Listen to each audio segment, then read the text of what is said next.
Hello everyone, how are you all? Life आपसे बच्चे होंगे। आपसे का स्वागत है हमारी आज के वीडियो में। और आज के इस वीडियो में हम लोग समझेंगे अबाउट टाइम कॉम्प्लेक्सिटी इन जावा। तो सिंपली हम लोग नॉर्मल लाइफ से कनेक्ट करके देखें तो जब भी हम लोग यूट्यूब पर भी कोई वीडियो प्ले करते हैं या फिर कोई और ऐप खोलते हैं, कोई वेबसाइट ओपन करते हैं कुछ काम के लिए, तो हम क्या प्रेफर करते हैं? ऐसी ऐप्स को डाउनलोड करना अपने मोबाइल में या ऐसी वेबसाइट्स को ओपन करना जो कम स्पेस ले मेमोरी में और ज़्यादा फास्ट काम करे। तो इसका डायरेक्ट कनेक्शन है आपका time and space complexity in Java वाले टॉपिक से, कि ऐसे ऐप्स और ऐसे वेबसाइट्स हमें अच्छे लगते हैं जो कम स्पेस ले और ज़्यादा जल्दी काम करें। तो बस यही है इस पूरे कॉन्सेप्ट का सार, कि हम लोग कोडिंग करते हैं, कोड लिखते हैं टू सॉल्व एनी प्रॉब्लम या to build something, to build any website और एनी ऐप, जो बहुत बेसिक लैंग्वेज में अगर इसको समझे तो आपको इस एग्जांपल से प्रॉपरली क्लियर हो जाएगा। तो हम हमेशा देखते हैं कि ऐसा कुछ बिल्ड करें जो एग्जीक्यूट होने में यूज़र्स को बहुत अच्छा एक्सपीरियंस रहे। और एक अच्छा एक्सपीरियंस यूज़र का कब होगा? जब कम टाइम में और कम मेमोरी स्पेस लेकर उनका काम अच्छे से हो जाए। That's what the best code is all about, है ना? तो उसके लिए हमारे पास टाइम कॉम्प्लेक्सिटी में 3 केसेस आते हैं। एक तो आता है आपका बेस्ट केस, दूसरा आता है एवरेज केस, तीसरा आता है आपका वर्स्ट केस।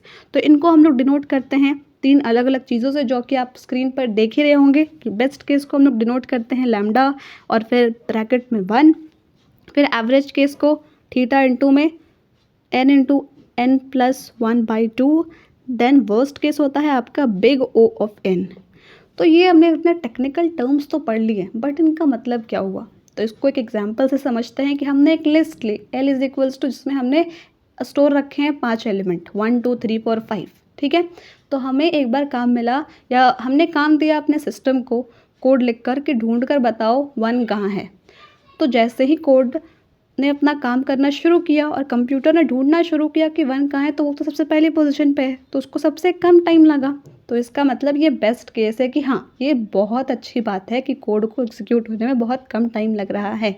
लेकिन अगर यही हम लोग बोलेंगे कि 5 ढूंढना है इस लिस्ट में और 5 ढूंढ कर बताओ, तो उसको 5 ढूंढने में थोड़ा तो टाइम लग जाएगा। क्यों? क्योंकि वो तो 1 बाय 1 चेक करेगा ना, कि पहला नंबर 1 है, फिर उसके बाद दूसरा नंबर 2 है, फिर तीसरा नंबर 3 है, फिर चौथा नंबर 4 है, फिर लास्ट में आपका 5 आता है। तो जब वो 1 बाय 1 वहाँ जाएगा तो उसको जितना टाइम लगा था 1 ढूंढने में, उसका तो 5 टाइम्स टाइम लगेगा ना उसको 5 ढूंढने में। तो इसलिए ये आपका हो जाता है वर्स्ट केस, कि जहाँ पर आपको जो फाइंड आउट करना है उतना ही टाइम आपको लग रहा है। इससे एक रिलेशन भी निकल कर आता है कि जो भी आपका ऑपरेशन का टाइम होता है, operation not the medical one, just ये कोडिंग एग्जीक्यूशन टाइम, वो आपका डायरेक्टली प्रोपोर्शनल होता है टू द इनपुट साइज़, कि आपका डेटा कितना है और आपको उस डेटा में से ढूंढना क्या है। जितना डेटा बड़ा होगा उसमें से इंफॉर्मेशन आपको रिट्रीव करनी है, कलेक्ट करनी है या एग्जीक्यूट करना है, तो उतना ही ज़्यादा टाइम आपका लगेगा उस डेटा को एग्जीक्यूट आउट होने में। जितना बड़ा डेटा उतना ज़्यादा टाइम। तो ये उस केस को हम लोग बोलते हैं बिग O ऑफ n से रिप्रेजेंट करते हैं, n यानी कि जितना वहाँ पर डेटा है, ठीक है।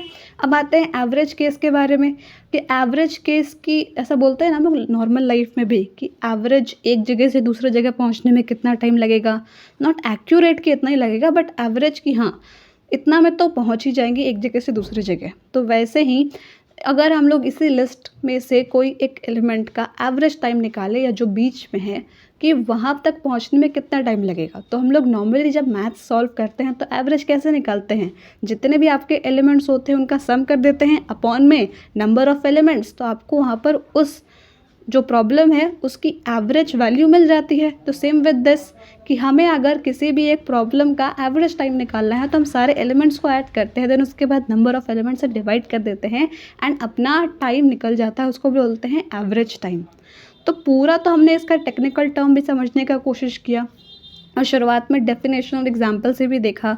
तो इसमें कोई एज सच घबराने की बात नहीं है, आपको बस एक बेसिक सा कॉन्सेप्ट अपने माइंड में रखना है कि कभी भी हम लोग कोड कर रहे हों तो ये बात ध्यान रखनी है कि बेस्ट केस तो ठीक है कि हाँ, वो कम टाइम लेगा, कोड भी जल्दी एग्जीक्यूट हो जाएगा, लेकिन हमें हमेशा रेडी रहना है या चेक करते रहना है कि कितना वर्स्ट केस सिनारियो में टाइम आया उसको रिड्यूस करने की कोशिश करनी है। क्यों? क्योंकि जितना टाइम ज़्यादा लगेगा, जो यूज़र्स होते हैं, आप खुद भी देखिए ना, अपने आप को भी एज़ यूज़र ट्रीट करिए कि हमें कोई भी ऐप ओपन होने में जितना ज़्यादा टाइम लगता है तो वो क्या हो गया, worst case scenario in this time and complexity वाला टॉपिक में।